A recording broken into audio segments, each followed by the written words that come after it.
آج پھر گھر میں بھنڈی بنی تھی۔ ایک تو پتہ نہیں ہم مڈل کلاس لوگوں کے گھروں میں دال سبزی ہی زیادہ کیوں پکتی ہے۔ میں نے کہا امی میں یہ نہیں کھاؤں گا، روز کبھی بھنڈی کبھی توری کی سبزی کبھی ٹینڈے، اور اگر کچھ نہ ہو تو دال۔ ارے ہم مسلمان ہیں، ہم پہ گوشت بالکل حلال ہے، لیکن یہاں بقرہ عید کے علاوہ کبھی گوشت نصیب نہیں ہوا۔ میری ماں نے مجھے گھور کے دیکھا تھا، کہنے لگی ٹھیک ہے بیٹا، ایسا کر مہینے کا 1.25 لاکھ میرے ہاتھ پہ رکھ دیا کر، میں تجھے مرغ مسلم بنا کے پیش کر دیا کروں گی، تمہاری اتنی سی تنخواہ میں یہی پک سکتا ہے۔ میں نے جلے ہوئے دل کے ساتھ روٹی بھنڈی کی سبزی کے ساتھ کھائی۔ ظاہر ہے مہینے کی تنخواہ 30,000 تھی، کچھ ابا کی پینشن ہوتی تھی، لیکن گزر بسر مشکل سے ہی ہوتا تھا۔ ایک بار میں گھر آیا تو میری ماں خالہ سے فون پہ کہہ رہی تھی، ہاں ہاں رقیہ تم بھیج دو شفا کو، کوئی مسئلہ نہیں ہے، احتشام کا کمرہ میں کل ہی خالی کروا لیتی ہوں۔ ارے اس کا کیا ہے، چھت پہ سو جایا کرے گا، تم بے فکر ہو کے شفا کو بھیج دو۔ یہ سن کر میں نے حیرت سے اپنی ماں کو دیکھا تھا۔ ایک تو گھر میں بس 2 ہی کمرے تھے، ایک چھوٹا سا ڈرائنگ روم تھا اور ایک امی ابو کا کمرہ تھا، دوسرا میرا، اور وہ بھی میری ماں اپنی بھانجی کو دینا چاہتی تھی۔ امی نے فون بند کیا تو میں ان کے سامنے آ کے کھڑا ہو گیا۔ میں نے کہا کس کا فون تھا؟ امی مسکرانے لگی، کہنے لگی رقیہ کا فون تھا، چند ماہ کے لیے شفا ہمارے گھر آ رہی ہے۔ میں نے کہا وہ کیوں آ رہی ہے؟ میں نے کمر پہ ہاتھ رکھ کے پوچھا۔ کہنے لگی اسے یونیورسٹی میں داخلہ لینا تھا، تمہیں تو پتا ہے گاؤں میں بڑی مشکل سے تو کالج بنا تھا، یونیورسٹی کا تو دور دور تک کوئی پتہ نہیں ہے، خیر سے ایم اے کرنا چاہتی ہے وہ۔ میں نے کہا اماں ہمارے گھر میں اتنے کمرے نہیں ہیں کہ کوئی تیسرا آ کے رہ سکے۔ میری والدہ کہنے لگی شفا تمہارے کمرے میں رہے گی؟ میں نے کہا اور میں؟ میری والدہ کہنے لگی ارے لڑکوں کا کیا ہے، تم کہیں بھی سو جانا۔ میں نے کہا کیا مطلب ہے آپ کا؟ اماں میں اپنا کمرہ کسی کو نہیں دوں گا، میں نے صاف انکار کیا تھا۔ اماں کہنے لگی میں تمہارے منہ سے ایک لفظ بھی نہ سنوں، دیکھو 2 دن بعد شفا یہاں پہ آ جائے گی، اور 2 دن کے اندر تم اپنا ضروری سامان کمرے سے باہر نکال لو۔ میں نے کہا میں کہاں جاؤں؟ کہنے لگی ہٹے کٹے چھڑے چھانٹ ہو، کہیں بھی 4 پائی ڈال کے سو جانا۔ میں نے کہا یہ آپ نے اچھی لگائی ہے، جب بھی کوئی مہمان آتا ہے مجھے کمرے سے باہر نکال دیتی ہیں۔ والدہ کہنے لگی تمہیں کیوں اتنی تکلیف ہو رہی ہے، تم کون سے بیوی بچوں والے ہو جو تمہیں کمرہ چاہیے؟ میں نے کہا ایک آدھ بیوی میری ہوتی، کم از کم کمرے میں تو سو سکتا نا اس کے ساتھ۔ اماں کہنے لگی یہ اتنی کم تنخواہ میں اب کوئی نہیں آتی۔ میں نے کہا تو کیا کروں، چوری کروں، ڈاکے ڈالوں؟ میری والدہ کہنے لگی میرا دماغ کھانا بند کرو، کھانا بنا دیا ہے میں نے، کہتے ہو تو لگا دیتی ہوں۔ میں نے کہا رہنے دیں، یقیناً سبزی یا دال ہی پکی ہوگی۔ کہنے لگی آج جمعرات کا دن تھا تو آج دال کا دن ہے، جمعرات نہ بھی ہو تو دال ہی پکتی ہے، یا بھنڈی پک جائے گی اس گھر میں اور ہے ہی کیا؟ میری ماں کہنے لگی تم سے بڑا ناشکرا میں نے دنیا میں نہیں دیکھا۔ ارے وہ لوگ بھی تو ہیں جو روکھی سوکھی روٹی کھاتے ہیں، ان کے پاس کھانے کے لیے سبزی اور دال بھی نہیں ہوتی، پھر بھی اللہ کا شکر ادا کرتے ہیں۔ میں نے کہا آپ کی نظر بس ایسے ہی لوگوں پہ ہوتی ہے، ارے وہ بھی تو ہیں جو روز ہائی ٹی کرتے ہیں، بڑے بڑے ہوٹلوں میں جا کے کھانا کھاتے ہیں، بڑے بنگلوں میں رہتے ہیں، گاڑیوں میں بیٹھتے ہیں۔ اماں آپ کی چھوٹی سوچ نے نا ہمیں کہیں کا نہیں چھوڑا، اپنے سے نیچے والے کو ہی دیکھتی رہتی ہیں، کبھی اوپر آنکھیں اٹھا کے بھی دیکھ لیا کریں۔ اماں کہنے لگی تم ہو نا اونچے اونچے خواب دیکھنے والے، دیکھتے رہو۔ میں نے کہا دیکھ لیجئے گا، کسی امیر لڑکی کو پٹا کے اس سے شادی کروں گا، اس جہنم میں کبھی نہیں رہوں گا۔ اماں کہنے لگی جاؤ میری طرف سے دفع ہو۔ میں نے کہا ہاں آپ تو کہیں گی کہ میں دفع ہو جاؤں، اور آپ اپنی شفا بیگم کو لا کے یہاں میرے کمرے میں حکمرانی کروا لیں اس سے، عجیب مصیبت ہے۔ میری بات سن کر میری ماں نے چپل اتاری تھی جو سیدھی میرے سر پہ جا کے لگی تھی۔ مجال ہے اماں کا نشانہ آج تک کبھی چونکا ہو۔ کہنے لگی خبردار جو تمہاری زبان سے میں نے ایسی باتیں سنی، مہمان اللہ کی رحمت ہوتا ہے۔ میں نے کہا اماں جوتا مت ماریے گا مجھے، سمجھی؟ اتنا بڑا ہو گیا ہوں میں، پتہ نہیں آپ کو شرم نہیں آتی جوان جہان بیٹے پہ جوتا اٹھاتے ہوئے۔ کہنے لگی جوان جہان بیٹے کو شرم آتی ہے ماں کے سامنے زبان چلاتے ہوئے؟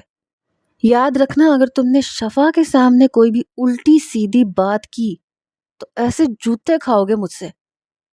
میں غصے سے اپنے کمرے میں جا کے بیٹھ گیا، کھانا بھی نہیں کھایا۔ اور میں یہ بھی جانتا تھا میری ماں کا شمار ان ماؤں میں نہیں ہوتا کہ بیٹا روٹی نہ کھائے تو ماں کے دل کو قرار نہیں آتا، بار بار منت سماجت کرتی ہیں کہ بیٹا کھانا کھا لے ورنہ مجھے نیند نہیں آئے گی۔ بلکہ میری ماں کہتی تھی بھاڑ میں جاؤ، نہیں کھانا تو مت کھاؤ، اچھا ہے دوپہر میں تمہارے ابا کے اور میرے کام آ جائے گا۔ پتہ نہیں میں کیوں غلط گھر میں پیدا ہو گیا تھا، میں اس ٹائپ کا تھا ہی نہیں، مجھے تو کسی بڑے گھر میں پیدا ہونا چاہیے تھا، ٹھاٹ باٹ ہوتے، گاڑیاں ہوتی، بڑا سا کمرہ ہوتا، وہ بھی اے سی والا۔ لیکن میری قسمت ہی خراب تھی، میری شکل دیکھ کے سب کو یہ لگتا تھا کہ میں بڑے ٹھیک ٹھاک گھرانے سے تعلق رکھتا ہوں، لیکن میری قسمت تو بس میں دیکھنے میں یہ ہینڈسم خوبصورت تھا، اسمارٹ تھا، لیکن جیب بالکل خالی۔ اور آج کل کی لڑکیاں شکل و صورت کے بجائے جیب اور بینک بیلنس دیکھنا زیادہ پسند کرتی ہیں۔ سچ پوچھیں تو مجھے بھی ایک ایسی لڑکی کی تلاش تھی جو امیر ہو، دولت مند ہو، اور اس کو میری اس شکل سے پیار ہو جائے، مجھ پہ مرنے مٹنے لگ جائے۔ اور سچ پوچھیں تو مجھے گر جمائی بننے میں کوئی دقت نہیں تھی، میں بن جاتا۔ ارے جورو کی غلامی کرنی تھی نا، میں کر لیتا، لیکن عیش و عشرت والی زندگی تو ملتی۔ ارے امیر بیوی کے نخرے ہی کتنے اٹھانے پڑتے ہیں، بس بات بے بات اسے بیبی بیبی کہنا پڑتا ہے، بیبی آپ یہ کھا لیں، یہ پہن لیں، آج آپ بہت خوبصورت لگ رہی ہیں، آپ کے بال بڑے حسین ہیں۔ چاہے وہ دیکھنے میں خوبصورت نہ بھی ہو تب بھی میرا گزارا ہو جاتا۔ یوں تو آفس میں بھی مجھے بہت سی لڑکیاں رسپانس دیتی تھیں، لیکن وہ تھی میری طرح مڈل کلاس، اور میرے باس کی بھی کوئی جوان خوبصورت بیٹی نہیں تھی کہ کوئی چانس ہی لگ جاتا۔ بس بیٹا تھا، وہ بھی باس کی طرح کھڑوس تھا۔ بہرحال 2 دن میں نے اپنا کافی حد تک سامان اٹھا کر ڈرائنگ روم میں بنی ہوئی ایک الماری کے اندر رکھ دیا، لیکن میں جانتا تھا کہ میری ماں مجھے صوفے پہ کبھی نہیں سونے دے گی۔ وہ 20 سال پرانے صوفے پہ سفید چادریں بچھا کے رکھتی تھی، جب مہمان آتے تھے تو وہ چادریں ہٹتی تھیں ورنہ ڈلی رہتی تھی، کہتی تھی صوفے پرانے ہو جائیں گے، برے لگیں گے۔ اس لیے ڈرائنگ روم میں تو سونے کا سوال ہی پیدا نہیں ہوتا تھا۔ میں جانتا تھا میرے لیے ایک چھت ہی بچ جاتی ہے، مجھے وہیں پہ چارپائی بچھا کے سونا پڑے گا۔ 2 دن بعد جب میں آفس سے واپس لوٹا تو گھر میں عجیب شور شرابے کی آواز آ رہی تھی۔ میں سمجھ گیا کہ اماں کی بھانجی گھر پہ آ چکی ہے۔ جیسے ہی میں اندر آیا تو میرا خالہ زاد فواد مجھے دیکھتے ہی کہنے لگا، بھائی جان تسی انی چھتی کم تو واپس آ جاندے ہو۔ ایک تو اس کی باہر کو نکلی ہوئی توند، اوپر سے لمبی لمبی مونچھیں، دیکھ کے مجھے وحشت ہوتی تھی، اس پر سے اس کی پنجابی۔ میں نے کہا آفس سے واپس آنے کا یہی وقت ہوتا ہے۔ سامنے شفا میری والدہ کے پاس اپنا اٹیچی کیس کھولے بیٹھی تھی، ایک اسٹیل کا ڈبہ امی کو پکڑاتے ہوئے کہنے لگی، خالہ جی اس میں نا دیسی گھی کے لڈو بھیجے اماں نے۔ پھر ایک پلاسٹک کا ڈبہ نکالا، پھر کہنے لگی، ہاں ہے فواد بھائی یہ کی کیتا تسی، اچار دی شیشی میرے نویں کڑائی والے جوڑے نال رکھ دیتی، اور میں نے کل یہ یونیورسٹی پہن کے جانا تھا۔ اچار کا سارا آئل اس کے نئے جوڑے پہ لگ چکا تھا۔ فواد کہنے لگا، مینوں کی پتا، اماں نے کہا سی رکھ دے، میں رکھ دیتا، چل کوئی نہ، اور بتھیرے جوڑے تیرے کول، کوئی بھی پہن لینا۔ اس کو اپنے جوڑے کے خراب ہونے کا بہت افسوس تھا، اس لیے سلام میں پہل بھی میں نے ہی کی۔ اس نے بس ایک نظر مجھے دیکھا، کہنے لگی وعلیکم السلام، کہنے لگی خالہ مجھے ذرا صابن دینا، میں اسے ابھی دھو لوں تاکہ اس کا داغ اور نشان ہٹ جائے۔ اس کے بیگ میں کپڑے کم اور ایسی خرافات زیادہ تھی، دیسی گھی کا ڈبہ الگ، دیسی گھی کے لڈو کا ڈبہ الگ، اچار الگ، یہاں تک کہ ساگ بھی تھا، جیسے شہر میں یہ سب چیزیں ملتی ہی نہ ہوں اور ہم لوگ ایسی چیزوں کے لیے ترسے ہوئے ہوں۔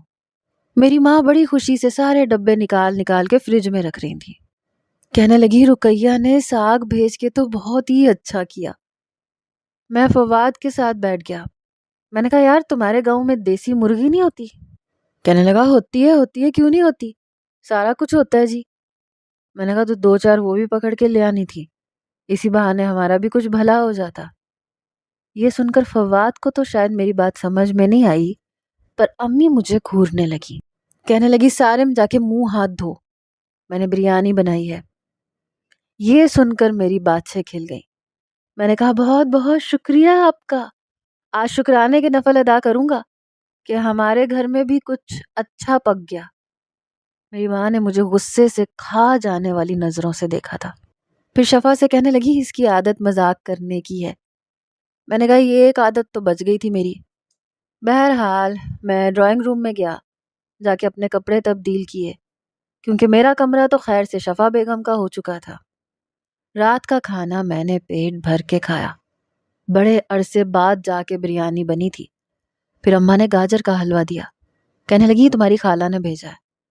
میں نے کہا یہ بھی بھیجا ہے، چلو شکر کوئی اچھی چیز بھی آئی، ورنہ مجھے لگا تھا کہ خالہ نے ساگ کے ساتھ ساتھ لوکی، ٹینڈے، بھنڈی یہ سب بھی بھیج دیا ہوگا۔ شفا میری شکل کی طرف دیکھنے لگی۔ میں نے کہا اصل میں تمہارے وہاں پہ تازہ تازہ سبزی ملتی ہے نا، اس لیے۔ کہنے لگی کھیتوں میں سبزیاں نہیں اگتی، گندم اور چاول اور اس طرح کی چیزیں ہوتی ہیں، لیکن ہمارے گھر میں اماں نے سبزیاں لگا رکھی ہیں۔ یہ کہتے ہوئے اس نے بریانی اپنی پلیٹ میں بھر کے ڈالی، پھر کہنے لگی سارم بھائی آپ مجھے کل یونیورسٹی لے جائیں گے؟ میں نے کہا یہ فواد کس لیے آیا ہے، یہ لے کے جائے گا نا تمہیں؟ دیکھو میں تو صبح 8 بجے آفس چلا جاتا ہوں، پھر شام کو 5-6 بجے واپس آتا ہوں۔ کہنے لگی وہ یہ تو صبح سویرے والی گاڑی سے چڑھ جائے گا۔ پھر میری والدہ سے کہنے لگی خالہ مجھے تو یہاں کے راستوں کا نہیں پتا، میں یونیورسٹی کیسے جاؤں گی؟ وہ کہنے لگی تم فکر نہ کرو، یہ لے کے جائے گا تمہیں، دیکھو کیسے نہیں لے کے جاتا۔ میری ماں نے جس اعتماد سے کہا تھا، میں جانتا تھا کہ یہ مصیبت اب میرے گلے پڑنے والی ہے، اب اس کا پک اینڈ ڈراپ میرے ذمہ لگ جائے گا۔ بار بار بریانی میں نے پیٹ بھر کے کھائی تھی، اس کے بعد گاجر کا حلوہ بھی۔ رات کو چھت پہ میں نے 2 چارپائیاں بچھائیں، ایک اپنے لیے دوسری فواد کے لیے۔ رات کو وہ مجھ سے باتیں کرتا رہا، پتہ نہیں کب مجھے نیند آ گئی، لیکن جب میں صبح اٹھا تو اس کی چارپائی خالی تھی، اس کا مطلب تھا کہ وہ جا چکا ہے۔ میں جلدی جلدی سے آفس کے لیے تیار ہوا، جب میری والدہ کہنے لگی کہ شفا تمہارے ساتھ ہی یونیورسٹی جائے گی۔ میں نے کہا میں اسے چھوڑ تو دوں گا، لیکن آپ جانتی ہیں مجھے چھٹی نہیں ملتی، واپس کیسے آئے گی وہ؟ کہنے لگی تمہارا انتظار کر لے گی، جیسے تمہیں آفس سے چھٹی ہو تم سیدھا یونیورسٹی سے اس کو لے کے گھر آ جانا۔ اب بچی آئی ہے، اسے یہاں کا نہیں پتا، تو تم ہی لے کے جاؤ گے نا چھوڑنے کے لیے۔ میں نے کہا ٹھیک ہے، اسے بولیں تیار ہو جائے۔ وہ کہنے لگی ہاں بس آ رہی ہے۔ جب وہ میرے کمرے سے باہر آئی تو اس کا حلیہ دیکھ کے کچھ دیر تو میرا جی چاہا کہ اپنا سر دیوار میں دے ماروں۔ دونوں ہاتھوں میں کانچ کی چوڑیاں بھری ہوئی تھیں، ہاتھ کی کڑھائی سے بھرا ہوا جوڑا اس نے پہن رکھا تھا، ساتھ میں سرخ رنگ کی لپسٹک، آنکھوں میں موٹا موٹا کاجل۔ بلا شبہ وہ خوبصورت تھی، لیکن اس کا حلیہ دیکھ کر میرا دماغ گھوم کے رہ گیا۔ میں نے کہا ماں یہ اس طرح سے میرے ساتھ جائے گی؟ یہ یونیورسٹی جا رہی ہے یا کسی شادی میں جا رہی ہے؟ میری بات سن کے اس کے ماتھے پہ بل پڑا۔ میں نے کہا دیکھو میں تمہیں اس طرح سے اپنے ساتھ کبھی بھی نہیں لے کے جاؤں گا، جاؤ جا کے یہ چوڑیاں اتارو۔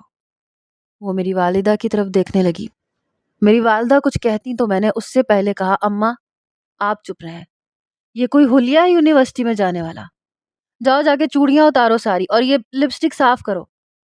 وہ دوبارہ کمرے میں چلی گئی۔ جب باہر آئی تو پھر کچھ بہتر حلیہ تھا۔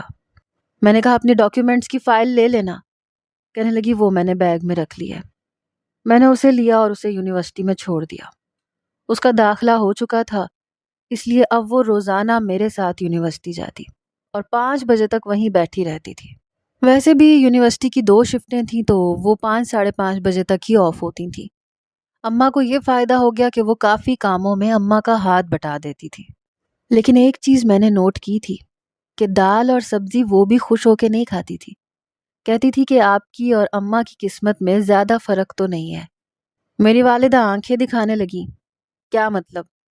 کہنے لگی ہمارے گھر میں بھی یہی سب کچھ بنتا ہے۔ بڑی بیزاری سے اس نے کہا تھا۔ میں سمجھ گیا کہ اسے بھی میری طرح صبر شکر کی عادت نہیں ہے۔ آہستہ آہستہ میں اس سے اتنا بے تکلف ہو چکا تھا کہ بلا تعمل اسے اپنے کپڑے استری کرنے کے لیے دے دیتا تھا، ورنہ اماں تو میرا کوئی کام نہیں کرتی تھیں، کپڑے مجھے خود ہی استری کرنے پڑتے تھے، اور وہ بھی میرا کام خوشی خوشی کر دیتی تھی۔ ایک بار میں اسے یونیورسٹی لینے گیا تو وہ یونیورسٹی کے باہر کھڑی ایک لڑکے سے بات کر رہی تھی۔ میری جان اس وقت نکلی جب اس لڑکے نے اس کا ہاتھ پکڑا۔ میں فوراً سے اپنی موٹر سائیکل سے نیچے اترا، سیدھا ان کے پاس جا کے اس لڑکے کا گریبان پکڑ لیا۔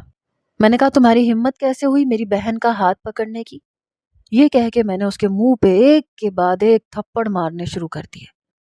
مجھے یوں لڑکے کو مارتا دیکھ کر اور بھی بہت سارے نوجوان اکٹھے ہو گئے، وہ شاید اسی یونیورسٹی کے ہی تھے۔ شفا مجھے کہتی رہ گئی کہ سارم بھائی اسے مت مارے، لیکن میں نے ہی کیا، میرے ساتھ دوسرے نوجوانوں نے بھی اس کی اچھی خاصی درگت بنائی۔ اس نوجوان کے سر منہ سے خون نکل رہا تھا اور وہ ہاتھ جوڑ کر معافیاں مانگ رہا تھا کہ آئندہ تمہاری بہن کو دیکھوں گا بھی نہیں۔ میں نے بڑی غیرت مندی کا مظاہرہ دکھایا تھا، لیکن جیسے ہی شفا موٹر سائیکل پر بیٹھی تو بڑے غصے میں تھی، حالانکہ اسے تو میرا احسان مند ہونا چاہیے تھا۔ گھر آ کے میں نے اپنی والدہ کو بھی بتایا کہ اسے ایک لڑکا پریشان کرنے کی کوشش کر رہا تھا، لیکن میں نے اس کا حلیہ بگاڑ کے رکھ دیا۔ میری ماں نے کہا بہت اچھا کیا، بچے اتنی دور سے آئیے پڑھنے کے لیے اور یہ لڑکے ہیں کہ… بہرحال تب تو شفا چپ رہی، لیکن جیسے ہی رات کو میں سونے کے لیے چھت پہ اپنی چارپائی بچھا رہا تھا، وہ میرے لیے چائے لے کے آ گئی۔ اکثر رات کو میں چائے پی کر ہی سوتا تھا کیونکہ سردیوں کی شامیں تھیں۔ میں چارپائی بچھا چکا تھا، میں نے اس کے ہاتھ سے چائے کا کپ پکڑا۔ کہنے لگی آپ نے اس لڑکے کو کیوں مارا؟ میں نے کہا کیا مطلب کیوں مارا؟ شکر کرو جان سے نہیں مار دیا۔ ارے اس کی ہمت کیسے ہوئی تمہارا ہاتھ پکڑنے کی؟ کہنے لگی آپ کو پتا ہے کتنی مشکل سے میں نے اسے… پھر وہ چپ ہو گئی۔ میں نے کہا کیا مطلب؟ کہنے لگی آپ کو نہیں پتا، بڑے امیر باپ کا بیٹا ہے وہ۔ میں نے کہا میں تمہاری بات نہیں سمجھا۔ وہ چارپائی پہ ذرا فاصلہ رکھ کر میرے برابر میں بیٹھ گئی۔ کہنے لگی دیکھیں آپ کو پتا ہے نا ہماری زندگی کیسے گزر رہی ہے، مہینوں گزر جاتے ہیں لیکن ہم لوگ اچھے کھانے کی شکل تک نہیں دیکھتے۔ ایک دن سبزی، ایک دن دال، ایک دن ماش کی دال، ایک دن چنے کی دال، کبھی بھنڈی، کبھی توری، کبھی ٹینڈے۔ میں نے کہا تو؟ کہنے لگی تو میں یہ چاہتی ہوں کہ میری شادی کسی اچھے گھرانے میں ہو جائے، ایک امیر اچھے لڑکے سے، اور آپ کو پتہ ہے خالہ ہو یا اماں، ہمیں خوبصورت شکل کے علاوہ ان سے کچھ نہیں ملا۔ نہ آپ کی اماں کی کوئی جائیداد ہے، نہ ابا کی، نہ میرے اماں ابا کی۔ میں نے کہا یہ بات تو ٹھیک ہے۔ کہنے لگی وہ لڑکا میری دوست کا بھائی تھا، بڑی مشکل سے میں نے اپنی کلاس کی ایک امیر لڑکی سے دوستی کی تھی، پھر آہستہ آہستہ اس کے بھائی سے سلام دعا کی، وہ مجھے پسند کرنے لگا تھا، لیکن آپ نے آ کر جو کچھ اس کے ساتھ کیا ہے، اب تو وہ مجھے نظر اٹھا کے بھی نہیں دیکھے گا۔ پچھلے 4 مہینے سے میں اس کوشش پہ لگی ہوئی تھی اور اب جا کے مجھے میرے صبر کا پھل ملنے والا تھا، لیکن آپ نے اچھا نہیں کیا۔ میں نے سوچا دھت تیرے کی، یہ لڑکی تو اپنی پارٹی کی لگتی ہے، اس کی بھی وہی خواہشات ہیں جو میری ہیں۔ میں نے کہا مجھے کیا پتا تھا، میں سمجھا کوئی لفنگا ہے تمہیں پریشان کر رہا ہے، اگر ایسی کوئی بات تھی تو تم مجھے بتا دیتی۔ کہنے لگی اب تو خیر جو ہونا تھا ہو گیا، اب دفع کریں، لیکن مجھے پھر سے محنت کرنی پڑے گی۔ پھر اٹھ کے کھڑی ہو گئی، پھر کہنے لگی آئندہ اگر آپ مجھے یوں دیکھیں تو پلیز سامنے والے کو مارنا مت شروع کر دیجیے گا۔ میں نے کہا ٹھیک ہے ٹھیک ہے، آئندہ تم سے پوچھ لیا کروں گا۔ یہ کہہ کے وہ نیچے چلی گئی، لیکن میں سوچ میں پڑ گیا۔ کافی دیر سوچ بچار کرنے کے بعد میں اس نتیجے پہ پہنچا کہ اگر یہ کسی امیر لڑکی سے دوستی کرتی ہے اور اس کا بھائی اس سے شادی کے لیے تیار ہوتا ہے تو اس کی دوست کو میں بھی اپنی محبت کے جال میں پھنسا سکتا ہوں۔ ایک تیر سے 2 شکار ہو جائیں گے، اس کا بھی کام ہو جائے گا اور میرا بھی۔ یہ سوچ مجھے مسکرانے پر مجبور کر چکی تھی۔ میں نے سوچا کہ اگر میں اس کا ساتھ دوں تو یقیناً وہ بھی میرا ساتھ دے گی۔ میں اس کو کہوں گا کہ اپنی دوست سے میری تعریفیں کرے تاکہ وہ بھی میرے بارے میں بات کرے، دونوں کا ہی بھلا ہو سکتا تھا، کیونکہ وہ بھی اپنے حالات سے تنگ تھی اور میں بھی جان چکا تھا کہ یہاں یونیورسٹی وہ پڑھائی وڑھائی کرنے نہیں آئی بلکہ ایک اچھے رشتے کی تلاش میں آئی ہے۔ تبھی میک اپ کر کے جا رہی تھی اس دن، بڑی چالاک ہے۔ بہرحال اگلے روز جب صبح میں اس کو یونیورسٹی چھوڑنے جانے لگا تو میں نے کہا کہ رات کو جب تم چائے لے کر آؤ گی نا تو ذرا فرصت سے آنا، گھر کے سارے کام نمٹا کے، مجھے تم سے ضروری باتیں کرنی ہے۔ کہنے لگی کیا مطلب آپ کا؟ میں نے کہا بات کرنی ہے تم سے۔ کہنے لگی ٹھیک ہے آ جاؤں گی۔ بہرحال اگلے روز چھت پر میں چارپائی بچھائے اسی کا انتظار کر رہا تھا۔ وہ کچھ دیر سے آئی تھی، کچن کے برتن دھو کے سب کچھ سمیٹ کے۔ چائے اس بار اس نے 2 کپ بنائی تھی، 1 کپ اس نے میری طرف بڑھا دیا۔ میں نے چارپائی پہ بیٹھنے کا اشارہ کیا تو وہ کچھ فاصلہ رکھ کے بیٹھ گئی۔ وہ کہنے لگی جی۔ میں نے کہا یار تم کمال کی لڑکی ہو۔ میری بات سن کے کہنے لگی مجھے زیادہ غور سے دیکھنے کی ضرورت نہیں ہے، میں آپ سے شادی کبھی نہیں کروں گی، چاہے میں آپ کو کمال کی لگتی ہوں یا جو مرضی لگتی ہوں۔ وہ شاید یہ سمجھ رہی تھی کہ میں اسے پسند کرتا ہوں۔ میں نے کہا نہیں میرا ایسا کوئی ارادہ نہیں ہے، پاگل کتے نے کاٹا ہے مجھے جو میں تم سے شادی کروں گا۔ نہیں بھائی، تم سے شادی کا مطلب ہے ساری زندگی اسی طرح سسک سسک کے گزارنی پڑے گی۔ میں تم سے کچھ اور باتیں کرنا چاہتا تھا۔ کہنے لگی وہ کیا؟ میں نے کہا دیکھو میں تمہارا اس معاملے میں ساتھ دے بھی دوں تو مجھے کیا فائدہ ہوگا؟ میری بات پر اس نے مجھے عجیب نظروں سے دیکھا۔ کہنے لگی کیا فائدہ چاہیے آپ کو؟ دیکھیں میں صرف اچھا رشتہ چاہتی ہوں، میں اپنے شوہر کی کمائی میں سے آپ کو پیسے نہیں دوں گی، یہ فائنل ہے۔ میں نے کہا مجھے چاہیے بھی نہیں، مجھے کچھ اور بات کرنی ہے۔ کہنے لگی تو پہیلیاں کیوں بھجوا رہے ہیں، جلدی سے بتائیں کیا بات کرنی ہے۔ میں نے کہا دیکھو تم ایک امیر لڑکی سے دوستی کرو گی، اس کے کزن یا بھائی سے تمہارا رابطہ ہوگا، وہ تمہارا رشتہ لے کے آ جائیں گے، تمہارا بھلا ہو جائے گا، لیکن دیکھو نا میرا بھی تو تھوڑا سا بھلا ہونا چاہیے۔ تو جس بھی امیر لڑکی سے تم دوستی کرو گی اس کے سامنے میری تعریفیں کیا کرنا، جب میں تمہیں لینے آتا ہوں تو اسے کہنا کہ میرا یہ کزن بہت اچھا ہے، بہت محنتی ہے، تاکہ وہ بھی میری محبت میں گرفتار ہو جائے۔ اس طرح ایک تیر سے 2 شکار ہو جائیں گے۔ کہنے لگی میں سمجھی نہیں۔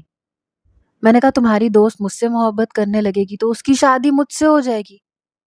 کہنے لگی وہ پاگل ہے کیا جو آپ سے محبت کرے گی اور اپنی امی کا گھر چھوڑ کے، بنگلہ چھوڑ کے یہاں یہ خالہ کے چھوٹے سے گھر میں آ کے رہے گی؟ لڑکیاں اتنی بیوقوف نہیں ہوتی۔ میں نے کہا میری بات سنو، ضروری نہیں ہے کہ وہ یہاں تمہاری خالہ کے گھر پہ آ کے رہے۔ ارے امیر لڑکیوں کی ذرا سوچ اور ہوتی ہے، وہ تمہاری طرح نہیں سوچتی کہ شادی کر کے سسرال جا کے رہنا ہے۔ اگر وہ کسی سے محبت کرے نا تو پھر اپنے ماں باپ کو مجبور کر دیتی ہیں کہ وہ انہیں اچھا اور بڑا گھر لے کر دیں، اس کو کاروبار سیٹ کروا کر دیں، اور اس گھر میں میں بھی رہوں گا اور تمہاری خالہ بھی وہاں چین سے رہیں گی، ہم دونوں کا کام ہو جائے گا۔ میری بات اب جا کے اس کی موٹی عقل میں گھسی۔ کہنے لگی ہاں یہ ہو سکتا ہے۔ میں نے کہا تو پھر تم میرا یہ کام کرو گی؟ کہنے لگی ہاں ٹھیک ہے میں آپ کا یہ کام کر دوں گی۔ میں نے کہا چلو تو پھر ملاؤ ہاتھ، آج کے بعد ہم دونوں پارٹنرز ہیں، تم اپنی کوئی بات مجھ سے نہیں چھپاؤ گی اور میں اپنی کوئی بات تم سے نہیں چھپاؤں گا۔ وہ میری بات مان گئی۔ پھر ایسے ہی ہوتا تھا، رات کو جب وہ چائے پینے آتی تو 1 کے بجائے 2 کپ لے آتی، ہم دونوں مل کر پلان بناتے۔